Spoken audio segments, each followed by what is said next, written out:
2019-2023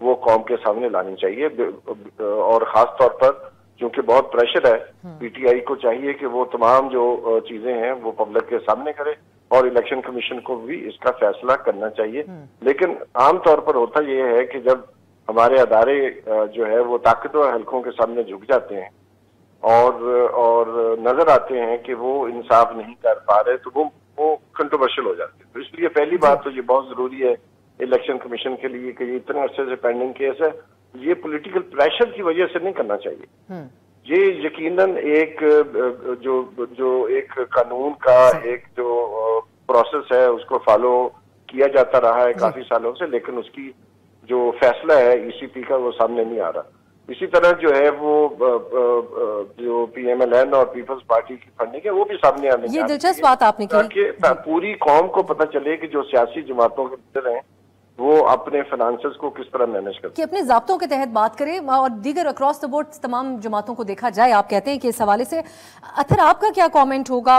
cricket کھیلا خان صاحب نے اور اس سے یہ رقم حاصل ہوئی اس وقت, یا پھر چیریٹی ایونٹس ایسے ہی ہوتے ہیں, یہ سب باتیں تو ہم سمجھتے ہیں کہ پی ٹی آئی کی جو سپورٹ بیس ہے اس کے لیے یہ معنی نہیں رکھتی ہے ممنوعہ فنڈنگ کے حوالے سے جو الزامات ہیں.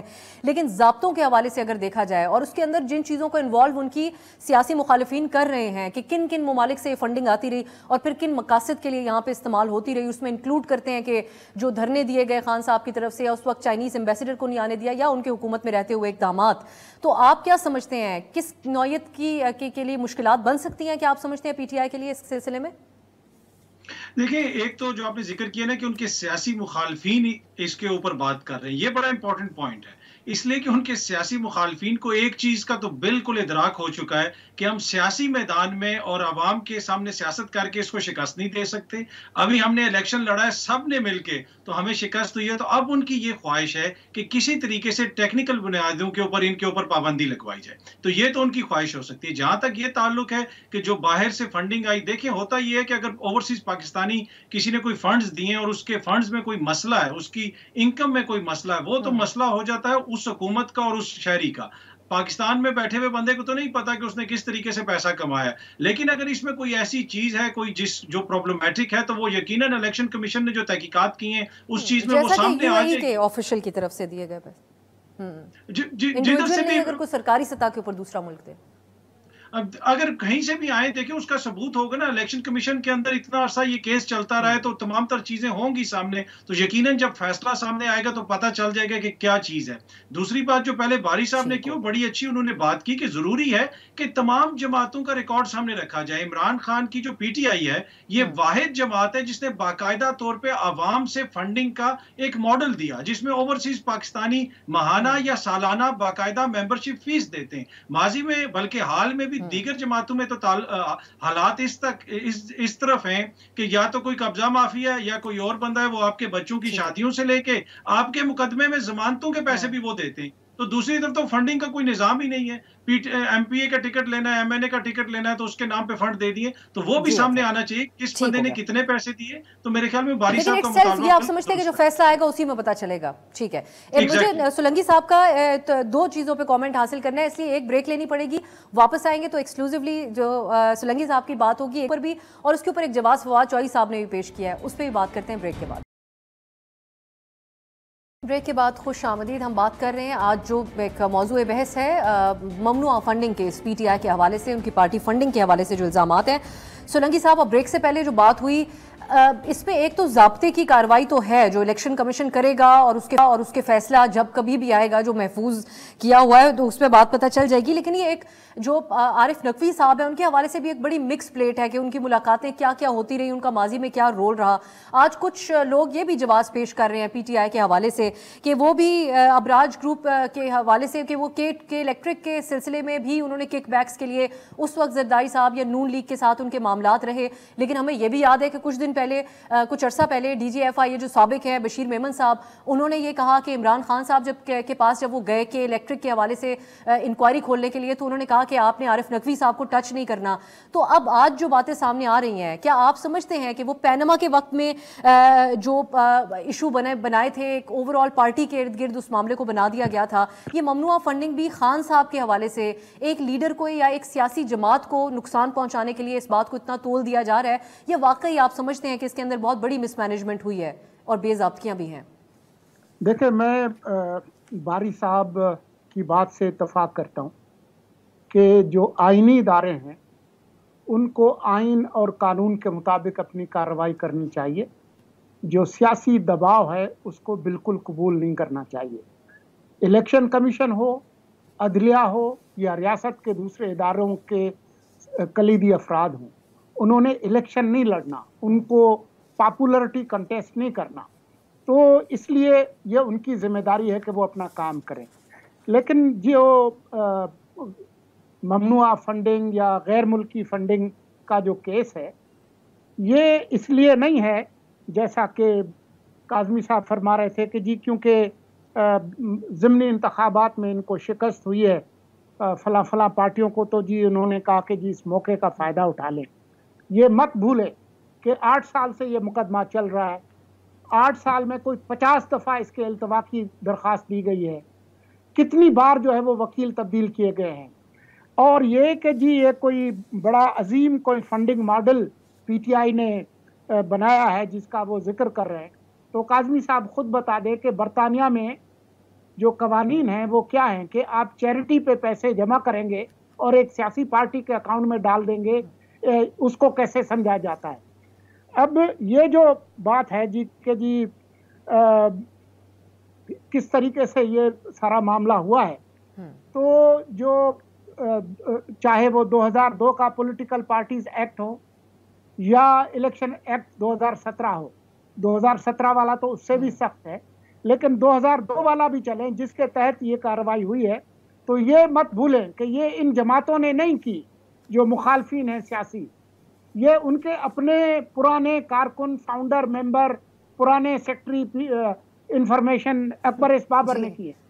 تو یہ بات کہ جی وہ صرف سیاسی پارٹیوں نے کی ہے، ہاں اگر باقی جماعتوں نے اسی طرح سے لاکھوں ڈالر لے کر وہ کیا ہے، آج بھی وہ فالودے اور جی وہ پاپڑ والے کا ذکر ہوتا ہے، تو وہ جو 11 اکاؤنٹ جو خود اسٹیٹ بینک نے کہا کہ غیر قانونی طور پر آپریٹ کیے گئے، پھر بعد میں پتا چلا کہ چیئرمین عمران خان نے ان کو سائن کیا تھا، تو اور وہ جو ملازمین کے اکاؤنٹ میں گئے، تو یہ بہت بے ضابطے گیا ہیں. لیکن سب سے بڑی جو ہے وہ ہے کہ جی غیر ملکی کمپنیاں، غیر ملکی افراد نے اگر لاکھوں ڈالر دیے ہیں، اور سائمن کلارک کی جو خبر ہے کہ جی متحدہ عرب امارات کے ایک شہزادے نے کتنے لاکھ ڈالر دیے، تو وہ تو ایک سیدھا فارن فنڈنگ کا کیس ہے. اور اس حوالے سے جو الیکشن ایکٹ جو پارٹیز ایکٹ ہے 2002 کا، اس کے تحت بھی اور 2017 کے تحت جو ہے وہ اس کے بہت ہی سیریس کانسیکوینس. جی سولانگی صاحب، ایک اور بات بھی ہے اس میں کہ اب جس طرح خان صاحب کی حکومت گئی تو اس کو بیرونی اور امریکی سازش قرار دے دیا گیا. اب ہم ایک اور سلسلہ بھی دیکھ رہے ہیں کہ جو بیانیہ اپنایا جا رہا ہے ان کی خان صاحب کی مخالف پارٹیوں کی طرف سے کہ یہ جو دھرنے دیے گئے وہ بھی کسی مخالف دیگر ممالک کے ایما کے اوپر یہ کیا گیا ہوگا، یا اسرائیلی اور امریکی جو ہے وہ کانسپریسی تھیریز جس قسم کی بیان کی جا رہی ہیں. کیا آپ سمجھتے ہیں کہ یہ طریقہ پھر ان کی طرف سے درست ہے؟ جو اس کے ضابطے کی کارروائی ہے وہ تو بنتی ہے، لیکن اوور آل ایک سیاسی جماعت اور اس کے لیڈر کی نیت کے اوپر اس قسم کے سوالات اٹھانا، یہ درست ہے طریقہ کار پی ڈی ایم کی طرف سے؟ جی نیت کا تعین وہ تو اللہ میاں کر سکتا ہے یا وہ بندہ خود کر سکتا ہے، لیکن جو لوگ الزام لگا رہے ہیں تو ان کی تفتیش ہونی چاہیے. اور ابھی تو حکومت ہے کولیشن کی، تو ان کے پاس اگر ثبوت ہیں تو بالکل اس پہ کارروائی کریں، اور جو لا آف دا لینڈ ہے وہ پریویل کرنا چاہیے. اس حوالے سے باری صاحب آپ یہ کہے گا، اب ہمیں یہ جاننے کی بھی بڑی ضرورت محسوس ہوتی ہے کہ دوسرے ممالک سے جب یہ بات قانون کے اندر شامل کی گئی ہے کہ دیگر ممالک سے، اور پھر ہم نے 2002 کے بعد یہ قانون کے اندر پولیٹیکل پارٹیز ایکٹ کے اندر یہ تبدیلی بھی آئی تھی، جو بڑے عرصے سے لوگ سوال اٹھاتے ہیں اس کے اوپر کہ جو فورن فنڈنگ ہے وہ پہلے ایک لمٹ تک تھی، لیکن اب جو اس کے بعد کہہ دیا گیا کہ کوئی بھی اماؤنٹ آپ نہیں لے سکتے ہیں. لیکن یہ کیوں اس کو ایک امپورٹنس حاصل ہے کہ ایک ملک میں آپ نے سیاست کرنی ہے تو کسی دوسرے ملک سے آپ فنڈنگ نہیں لے سکتے اپنی پولیٹیکل ایکٹیویٹی کے لیے؟ دیکھیں 2 قسم کے کانسیپٹ ہیں. ایک تو سیدھا ہے کہ فارن فنڈنگ، اور دوسری ہے کہ ممنوع فنڈنگ. جیسے آپ نے لفظ بولا، بنیادی طور پر جو کیس ہے وہ پروہیبٹڈ فنڈنگ ہے، جو کہ جس کو ہم ممنوع فنڈنگ کہتے ہیں. بہت عرصے تک جو ہے کئی سال تک یہی اس کو فارن فنڈنگ کہہ کر اس کا جو لا میں لکھا ہوا ہے وہ ممنوع فنڈنگ ہے، اور اس کی جو ایک شخص ہے وہ ایک خاص لمٹ تک پیسے بھیج سکتا ہے، اس سے زیادہ اگر بھیجنے ہیں تو وہ پھر اس کو امریکہ میں لا ہے فارا کے نام پہ، اگر کسی پارٹی کے لیے یا چیریٹی کے لیے پیسے اکٹھے کرتے ہیں تو اس لا کے تحت آپ کو رجسٹریشن کرنی پڑتی ہے، اور اسی رجسٹریشن کے ذریعے جو پیسے آئے وہ کسی دوسرے ملک میں امریکہ سے بھیج سکتے ہیں۔ لیکن معاملہ یہ ہے پاکستان میں احتساب کا معاملہ ہے کہ احتساب ہمیشہ پارٹیزن رہا ہے، چاہے وہ زرداری صاحب کا نواز شریف کی حکومت کے زمانے میں ہو، یا زرداری صاحب کی حکومت میں نواز شریف صاحب کا ہو، یا اس کے بعد پی ٹی آئی کے زمانے میں باقی پارٹیوں کا ہو، اور ابھی بھی یہی لگ رہا ہے کہ تمام سیاسی جماعتیں بجائے یہ کہ اپنے آپ کو پیش کریں الیکشن کمیشن کے سامنے، پبلک کے سامنے، سپریم کورٹ کے سامنے، وہ ابھی بھی جو ساری ہے معاملہ جو کرپشن کا معاملہ ہے یا پروہیبٹڈ فنڈنگ کا معاملہ ہے، تو اس کو پولیٹیسائز کرنا ہمارے سیاستدانوں پر ختم ہے۔ دنیا کے اور ممالک میں شاید ہی ایسا ہوتا ہو۔ دوسری بات یہ ہے کہ یہ بہت ضروری ہے الیکشن کمیشن کے لیے اپنی کریڈیبلٹی اسٹیبلش کرنے کے لیے کہ وہ تمام پارٹیوں کے جو اکاؤنٹس ہیں پچھلے 10 سال کے ان سب کا جو حساب کتاب کر کے پبلک کے سامنے پیش کریں، پبلک ڈبیٹ ہو اس کے بارے میں۔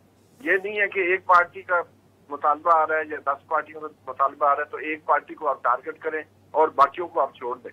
تو بنیادی بات یہ ہے کہ اداروں کو بھی یہ لازم ہو گیا ہے پاکستان میں کہ وہ نظر آئیں انصاف کرتے ہوئے، اور وہ نظر آئیں کہ وہ سب کو برابر ٹریٹ کر رہے ہیں، جہاں پر کسی قانون کی خلاف ورزی ہے اس کو وہ پنش کر رہے ہیں، جہاں پر نہیں ہے۔ جہاں تک ممنوع فنڈنگ کا معاملہ ہے تو میکسیمم جو قانون میں سزا ہے وہ صرف یہ ہے کہ جو رقم ہے اس کو ضبط کر لیا جائے گا سرکار کے نام پر۔ تو اس لیے کوئی جو ہے سوائے امبیرسمنٹ کے پی ٹی آئی کے لیے اور کچھ نہیں ہوگا۔ لیکن کیا پاکستان مسلم لیگ نواز کے، پاکستان پیپلز پارٹی کے اکاؤنٹس جو ہیں وہ سب ٹھیک ہے؟ وہاں پر بھی یہ سننے میں آیا ہے کہ جو پرسنل اکاؤنٹس ہیں کچھ لیڈروں کے جو کہ اس وقت رولنگ کولیشن ہے، ان کے پرسنل اکاؤنٹس میں پیسے آئے ہیں، وہاں سے کہاں گئے ہیں کسی کو نہیں معلوم۔ تو یہ صرف بات کافی نہیں ہے کہ آپ صرف پی ٹی آئی کریں، لیکن میرا خیال ہے کہ قوم کو اور سول سوسائٹی کو یہ چاہیے کہ وہ ڈیمانڈ کرے الیکشن کمیشن سے اور سپریم کورٹ سے اور باقی اداروں سے کہ انصاف تبھی لوگوں کو نظر آئے گا جب سب کے ساتھ اکراس دا بورڈ، سب کے ساتھ برابر کا سلوک ہوگا۔ ادروائز یہ کنٹروورشل ہو جائے گا، اس کا کوئی پرپز حل نہیں ہونے والا سوائے اس کے کہ اگر ایک پارٹی کو سزا ملتی ہے تو بیان بازی اور سیاست کے لیے استعمال ہوگا۔ ان کے جو فالوورز ہیں وہ اینگر ان میں غصہ پیدا ہوگا اور پولرائزیشن پاکستان میں مزید پڑے گی۔ بہت بہت شکریہ صاحب آپ کے قیمتی وقت کے لیے۔ اب ایک بریک کی طرف جاتے ہیں۔ مرتضیٰ صاحب اور اطہر کاظمی صاحب ہمارے ساتھ ہی ہیں، ان سے ہم بات کریں گے۔ خان صاحب نے اعتراض کیا ہے، جو خبر تھی پہلے سامنے آئی، آرمی چیف کی طرف سے امریکی نائب وزیر خارجہ سے گفتگو کی گئی ہے اور پاکستان کے جو معاشی معاملات ہیں اس حوالے سے کوئی بات چیت ہوئی ہے۔ خان صاحب نے اعتراض کیا ہے اس بات پہ۔ بریک کے بعد اس پہ کامنٹ حاصل کرتے ہیں۔ بریک کے بعد خوش آمدید۔ آج کیونکہ ویکلی راؤنڈ اپ ہے، ہم مختلف ایشوز کے اوپر بات کر رہے ہیں۔ ابھی اس وقت کی تازہ ترین اپڈیٹ پنجاب اسمبلی سے بھی ہے، جہاں پر اسپیکر کے انتخاب کا عمل جاری ہے، لیکن اس عمل کو روک دیا گیا تھوڑی دیر پہلے، کیونکہ جو ایک خلاف ورزیاں کی جاتی اس پروسیس کی، اس حوالے سے خبریں سامنے آ رہی جو آپ ڈان نیوز کے اوپر مسلسل دیکھ رہے ہیں۔ ہم انتظار کر رہے ہیں کہ وہاں سے کوئی ووٹنگ ہو اور خبر سامنے آئے تو آپ کے سامنے رکھیں۔ ہمیں جسٹس ریٹائرڈ شائق عثمانی صاحب نے بھی جوائن کیا ہے۔ بہت شکریہ آپ کا عثمانی صاحب۔ آپ سے ہم یہ کامنٹ حاصل کرنا چاہ رہے ہیں، جو پچھلے کچھ دن سے ایک بحث جاری ہے، محتاط رہتے ہوئے ہم عدالتی امور کے اوپر بات کرتے ہیں، لیکن آپ کا کامنٹ جاننا بہت ضروری تھا ہمارے لیے۔ ایک تو 3 رکنی بینچ کے اوپر آپ جانتے ہیں کہ ایک اعتراض اٹھایا گیا تھا اس وقت جو حکومتی اتحاد ہے ان کی طرف سے، اور اس کو آگے بڑھاتے ہوئے اب وہ عدالتی اصلاحات کے حوالے سے بھی بات کر رہے ہیں۔ آن دی ادر ہینڈ جسٹس فائز عیسیٰ کا ایک خط ہے اور کچھ اور خبریں ہیں آج کی کہ ایک اور سینئر جج کی طرف سے بھی خط لکھ دیا گیا ہے سپریم جوڈیشل کاؤنسل کے حوالے سے۔ جو کارروائیاں ہیں، سوالات بہت قسم کے اس وقت سیاسی جماعتوں کی طرف سے اٹھائے جا رہے ہیں، جن میں ججز کے تقرر کا طریقہ کار ہو یا دیگر معاملات کے بینچ کی تشکیل۔ آپ اس کو کیسے دیکھتے ہیں؟ آپ سمجھتے ہیں کہ یہ جو مطالبات ہیں یہ درست ہیں؟ دیکھیے، عام طور سے تو ایسی چیزیں پہلے نہیں ہوتی تھی، بہت ہی کم ایسا ہوتا تھا کہ کوئی آبجیکٹ کرے کسی بینچ کے اوپر، لیکن یہاں پر کچھ سچویشن ایسی تھی کہ کانفرنٹیشن عروج پر تھی اور اس وقت فیصلے کیے گئے ایک آرٹیکل 65 3 کے اوپر 65A کے اوپر. وہ جو فیصلے کیے گئے اس میں 2-3 فیصلے سامنے آئے. ایک تو جو ریفرنس پیش ہوا سپریم کورٹ کے سامنے، پریزیڈنٹ کا ریفرنس، اس پر ایک ججمنٹ آ گئی جس میں انہوں نے کہا، سپریم کورٹ نے یہ کہا کہ اگر کوئی آدمی اپنی پارٹی کی ڈائریکشن سے خلاف ووٹ کرتا ہے، کوئی ممبر، تو وہ ووٹ کاؤنٹ نہیں کیا جائے گا اور وہ ڈی سیٹ ہو جائے گا. حالانکہ ایسی کوئی چیز 65A میں موجود نہیں ہے. یہ میرے خیال میں وہ فیصلہ قانون کے مطابق نہیں تھا. تو اس پہ ایک ریویو پٹیشن فائل ہوئی اور وہ ریویو پٹیشن جو ہے ابھی تک پینڈنگ تھی. دوسرا جو فیصلہ آیا، یہ جو الیکشن کمیشن نے 20 آدمی کو ڈی سیٹ کیا، وہ جب سپریم وہ ان کا رائٹ تھا کہ وہ سپریم کورٹ کے پاس جائیں، کانسٹیٹیوشنل رائٹ تھا، وہ سپریم کورٹ کے پاس گئے. تو اب یہ 2 فیصلے پینڈنگ تھے، اس کے خلاف بھی اپیل تھی نا. اب دونوں چیزوں پینڈنگ تھی اور فیصلہ ان پر بہت اثر انداز ہوتا یہ جو الیکشن چیف منسٹر کا ہوا. تو اب اس میں ضروری یہ تھا کہ یہ سارے کے سارے جو کیسز تھے، تینوں کیسز، یہ ایک ساتھ سنے جاتے اور پھر ایک فیصلہ ہو جاتا، وہ معاملہ ختم ہو گیا ہوتا، کوئی پرابلم نہیں ہوتا. لیکن چونکہ 3 کیسز تھے اور مختلف جج حضرات تھے، تو ضروری یہ تھا کہ اس کے لیے کوئی فل کورٹ یا لارج بینچ بنائی جائے. صرف وہ 3 ججز نہ سنے جنہوں نے پہلے سنا تھا. ایک نیچرل چیز تھی. یہ ریکویسٹ کی تھی رولنگ پارٹی نے، وہ کسی وجہ سے انہوں نے منع کر دی چیف جسٹس صاحب نے. تو اس پر نیچرلی ان کو تھوڑا سا پریشانی تو ہوئی ہوگی رولنگ پارٹی کو. تو انہوں نے اس پہ جو ریئیکشن ان کا یہ آیا کہ انہوں نے اس کو بائیکاٹ کر دیا. تو درست تھا سر یہ ریئیکشن پھر؟